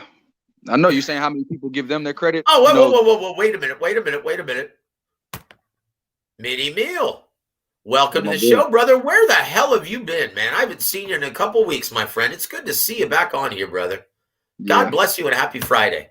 So, is there anything that I feel like I haven't answered everything? One more thing. I got you. One more thing. What's the likelihood of this news about Haney and Kambosos fighting in May in the Middle East? I have not heard anything about that. If he's just talking about that, you know what? That's once again been his answer for everything. If fighters want too much money, well, let's put it on to the Middle East. Okay, well, that's easier said than done, obviously, because you've only done that, twice? How many events, how many big money events has he put on in the Middle East? How many times? Anthony versus Ruiz, number 2. Okay, Anthony Joshua versus Ruiz, the rematch. What else? I don't know. Callum Smith versus George Groves. Versus George Groves. What else? Damn. Now I'm talking about big money events, right? Big money events that takes that huge site fee that they're willing to pay, right? Well, Joe, I lost a bit between my teeth. Joe. I don't know no more. See, that's my point.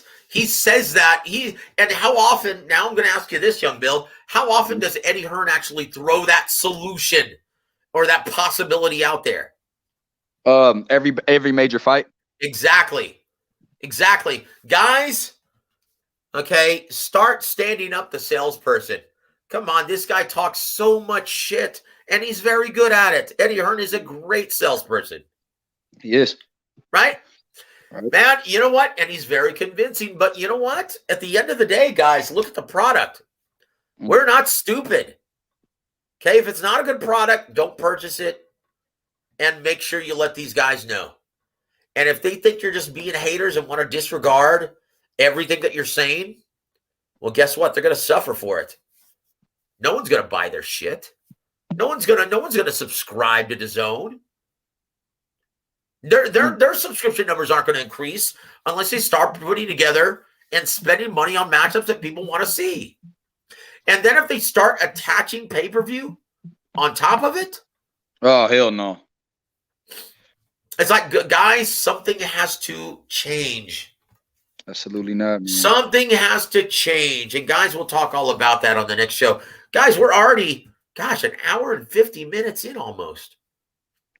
You were cooking, Big Joe. You were. You know, well, and it got away from me. And you know what? I still feel like I haven't covered everything. Like I've missed out on, like I've forgotten something.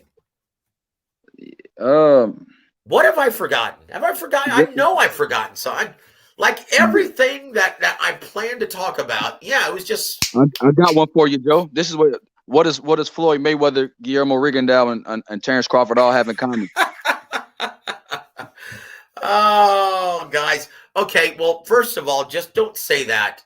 Explain why you're bringing this up. I'm bringing this up because these guys. Oh, well, Joe, this is what you asked me, and I couldn't figure it out at first. I was like, you said besides being black, what do these three fighters have? Three great fighters have in common. They're all pound for pound badasses, like you said, that had a hard time selling pay-per-views when they were with Bob Arum. Or ticket sales, period. Yeah, they just weren't big ticket sellers or ratings draws, period. Right? And it's funny. Bob Arum gets a bunch of grief for that. And you know, once again, man, it's you look at Terence Crawford, you look at Floyd Mayweather, those guys were always outspoken in the media, either about contracts or just criticism, right? And so Bob Arum got defensive and felt the need to retaliate. Okay, was it a good move? No. Was it a good look? No. No, vindictive. But he was at his wit's end. He was like, you know what? It's not my fault, damn it. If the fans don't want to support you, you can't make them. You can't force them. Right. Look, Floyd, I'm sorry, but can't get the Cotto fight, can't get the Hatton fight, can't get the Kostya fight. What are you gonna do?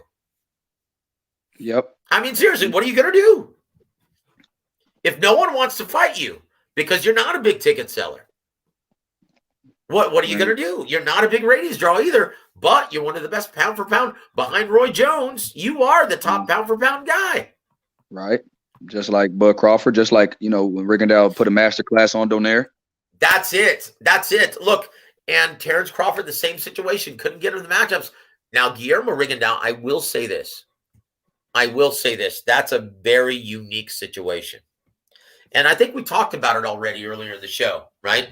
This guy was driving fans out of the arenas. Yep. HBO was like, you know what? Don't try to sell us this guy again.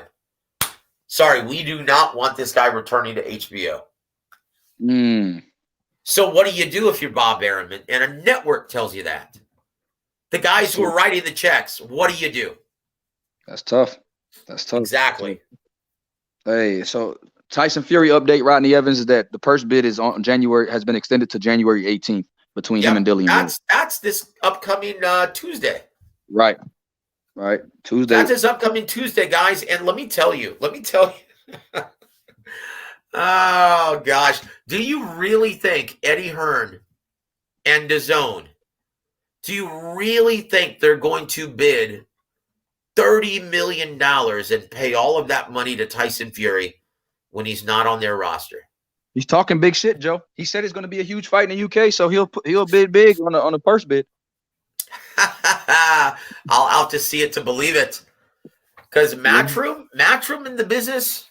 Well, I mean, look, I thought DAZN had learned their lesson with the Canelo debacle, right?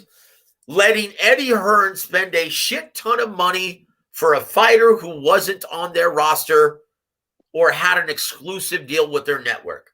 Right. Shit, Wait a minute. So you mean Eddie Hearn hasn't learned that lesson yet? Because this is not going to end well. Mikey Garcia. That shit is terrible. This is not going to end well for DAZN and Eddie Hearn. Like, I understand. Oh, geez. Yeah, I understand that he wants to fill up that calendar with great matchups, especially when you're presenting the dog shit that you are right now. Because, guys, let's face it. This schedule, aside from Chocolatito versus Estrada 3, right? This schedule is dog shit. Mm-hmm. Right? Right. So I understand, but come on, at what price? There's a reason why we're getting dog shit, right? So I have to see it to believe it that DAZN is willing to fork out that much money again for another fighter who isn't contractually obligated to compete on their platform. I have to see it to believe it. I think Eddie's just talking mad shit, and I'll tell you what I think is going to end up happening. I think Top Rank is going to win the purse bid with a $25 million bid, right? I think they're going to win. And Dillian Whyte is going to turn down the fight. If I had to make my professional estimation, and just my knowledge of the business, and just judging from Dillian Whyte's, behavior in the past, guys, don't be surprised if Bob Arum wins the purse bid here. And Eddie already said they're not budging. Eddie said they're not budging on what Whyte wants. Well, then they're damn fools. Okay, Right. let me remind everyone, guys. Sometimes, look, I don't care how big your britches are and what kind of purse you think you deserve. Sometimes you just have to play ball. Accept the opportunities. Roll the dice. Take your chances in the ring. Be a fucking man. Pardon my French. Yeah, he needs to take that. But guys, let's look at the past. Young Bill, do you remember when Buster Douglas beat Mike Tyson? No, but I do remember watching it afterwards. Okay. So back then, right? Everyone was waiting to put together two undefeated badasses in the same ring to determine the undisputed heavyweight champion of the world. And that was Evander Holyfield and Mike Tyson, right? Mm-hmm. And all of a sudden, Buster Douglas throws a wrench in the machine, right? He throws a wrench in the gears, pulls off the upset in Tokyo, and now he's the champion. And Evander Holyfield's like, holy shit, there goes my huge money payday and undisputed. This is, you know what? So everyone's bummed out about it, right? Well, Steve Wynn, right, of the Wynn Hotels, he actually puts forth the biggest, up to that point now, the biggest guaranteed purse in the history of boxing, guaranteeing both fighters $32 million to be divided by both of them. So Holyfield, even though he was the bigger attraction, the hotter commodity, the more well-known fighter, right? The more supported fighter. Guess how much he made off of that $32 million? And he was the bigger draw. Guess how much he made of the $32 million? Oh, shoot. How much did he make, Young Bill, off of those $32 million? Evander Holyfield. I don't know. 5, 6? He made $8 million. Okay. That's a lot of money. That's a lot of money back for 90, 91, 92. Yeah. Buster Douglas, even though he wasn't a big draw, because he was the champ, because he was the reigning champ, and Evander Holyfield wanted that opportunity, Buster Douglas got paid a mammoth $24 million. Yep. He got 75%. Okay, and you know what? Holyfield was happy to do it. Holyfield was happy to do it just to get that opportunity in front of a huge audience on pay-per-view. Sure, man, I'll concede. I'll give you 75%. Just give me 4 rounds and I'll whoop your ass. Facts. And that's it. So, Dillian, brother, learn from someone who's already been there and done that, brother. Just roll the bones, take the deal, and just prove your mettle in the ring, you dumbass. What's the matter with you? Recent What's the matter with you? Andy Ruiz, Joe. Dude, you're a prize fighter. Yes, yeah. I know you want the biggest prize possible. Right. But, dude, look at this opportunity. You've got the opportunity to finally fight the lineal and WBC heavyweight champion. Something you've been preparing your entire adult life for. And you're going to turn this down? You're going to turn down $5.5 million? Bill, do you know how much $5.5 million is in boxing? Makes you a top 1% of the earner. Makes you in the top 1% of the earners in the sport. I just think that's it. Like Andy Ruiz took a short money for AJ. Joe, you got to do what you got to do. Upset the apple cart and beat him. You know what? Listen to this. Listen to this. What about me? Thank you, brother, for hanging in there with us. What about me says this? Eddie wants revenge for the AJ Fury failure. So how's he going to get revenge by outbidding Top Rank? Yeah. I mean, seriously, he's gonna get his revenge by giving Bob Arum $5 million for doing absolutely nothing. Yeah. Yep. Boy, that's really showing him, isn't it? Yeah, he doesn't have to spend any promotional dollars. Doesn't have to use none of the ESPN budget. Hell yeah, you'll take the $5 million and watch you do what you do with it. Boy, that's really teaching him a lesson, isn't it? No, hell no. Boy, Eddie, you drive a hard bargain. Thank you for being with us. What about me? Yeah, and you know that's what a lot of fans are saying. Oh, just wait till the purse bid, man. DAZN and Eddie Hearn, they've got a deeper pockets. They're going to outbid Top Rank. And I'm like, That's cool. You really think Bob Arum is going to be broken up about that? Absolutely not. If they're dumb enough to pay for Tyson and Fury's inflated purse on top of paying for Dillian White's inflated purse, and there's no guarantee he's ever going to fight on their platform ever again. You don't have any options on his next fight, and you're willing to pay that much money anyway. Well, you deserve to lose it then. Like, honestly, Bob Arum would laugh his ass off if Eddie Hearn won that purse bid. He'd say, it's about time that I make money off of this Brit. It's about time that I make some money and get in the black on this British badass, right? Yes! Thank you, Eddie Hearn, for making me money on this deal. Finally, I make money on a Tyson Fury fight. Guys, because look, even though the second and third fights with Deontay Wilder, where they put up hefty numbers, because of their inflated purses, they didn't make money. Because of the money spent on promotion, it didn't make money. The only people who made money off of that deal, right? The only people who made money were the two fighters. That's it. Everyone else lost their ass. Why do you think they tried so hard to get out of making that third fight, Young Bill? because they knew they had an enormous amount of money to pay and guarantees for these fighters, and they felt like they were going to lose money again on the event. That's right. That's absolutely right. Absolutely. Yep. They wanted to get to the fight that Fury and AJ that they thought they could make money. Absolutely. So. Oh, jeez.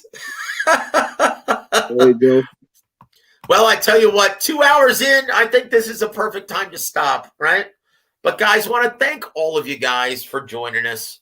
And please hang out with us later this evening on H Money's channel with our sweet Amber in hand. Mm-hmm. And yeah, guys, whatever questions you have for me, let them fly, guys, okay? Because I really do genuinely feel like I didn't cover everything completely. Right. Why do I feel that way, Young Bill? Because there's always something else. There's always something else to talk about. You talk about it off air, and as soon as you get on air, man, you start cooking and you forget. And as soon as you get off air, you can be like, man, I knew I forgot it. Exactly, man. Exactly. So I tell you what, guys, like I said, if I didn't touch on something at this time, this is going to be an ongoing story for a while. I'm sure we'll have time to cover it. But if you can, guys, visit us on H Money's channel, and I'll answer whatever question you guys have the best to my ability, okay? God bless all of you guys. Young Bill, do you have any parting shots for our listening audience? Guys, thanks for listening. Check me out on Young Billy Boxing.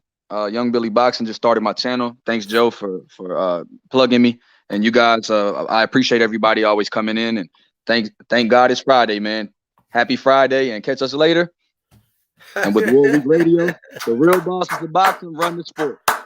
Like I said, someone needs to teach Terence Crawford the reality of the business. That the real bosses of boxing, if they don't want to promote you or they don't want to support you financially, there's not a damn thing you can do about it, and it's not your promoter's fault. If they're putting you on two major networks, HBO and ESPN, and you're headlining for over half a decade and you still can't sell, well, I don't see how Bob Arum's at fault. He did his job. And you know what? To the defense of Terence Crawford, he did his job too. Beating people's asses in the ring. Knockout. Being one of the best prize fighters in boxing. He did his job. But guys, once again, there is no rhyme or reason why fans either choose to support you or choose not to. That's it. It's the nature of the business, guys, and no one is to blame. So Terence, dude, dismiss this lawsuit. Just, you know what? Get your contractual obligation, the $4 million that Bob Arum owns you. Quit trying to look for more money with racism and accusing this guy of being a racist. That's just idiotic. Move on. Move on, brother. Humble yourself and just learn more about the business of boxing. Learn that no one is to blame for this, brother. Not you, not Bob, not anyone. You want to blame someone? Blame the fans, the real bosses of boxing, and blame the gentleman who's in charge of obstructing, well, the matchups that you felt could actually catapult you to that next level. Right. That's Al Haymon. But that's it. Young Bill, what song do you want to close off to, man? California Love, Joe. We got to do that today. All right, let's do Tupac, brother. Guys, I want to thank Young Bill for all of his insights and trying to keep me on the right track today, man. I was just going off in all kinds of directions. So thank you for trying to keep me steered correctly, brother. I appreciate it. And you know what? You're an awesome addition to the show. Thank you. Thank you, Young Bill, for all of your work, brother. And look forward to seeing all your interviews next week at the Ronnie Shields Gym in Stafford, Texas. Looking forward to that, brother. Woo! But guys, on behalf of the Young Billionaire, I'm Joseph Herron. Thank you for listening to WAWR Week Radio. Guys, happy Friday, everybody. And don't forget to join us this evening on H Money's channel. Have a great weekend, everybody. California.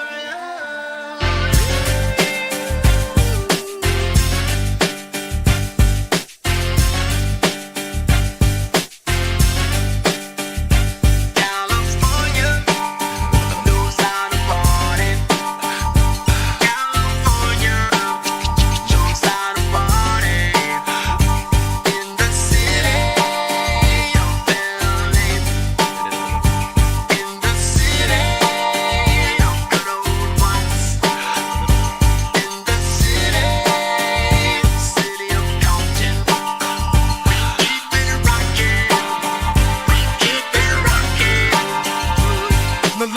welcome everybody to the Wild Wild West. A state that's untouchable like Elliot Ness. The track hits your eardrum like a slug to your chest. Pack a vest for your Jimmy in the city of sex. We in that sunshine state where the bomb ass him be. The state where you never find a dance floor empty and pimp speed. On a mission for them greens. Lean, mean, money making machines serving fiends. FightSaga.com presents WAWR Week Radio Chats with boxing scribe Joseph Herron and former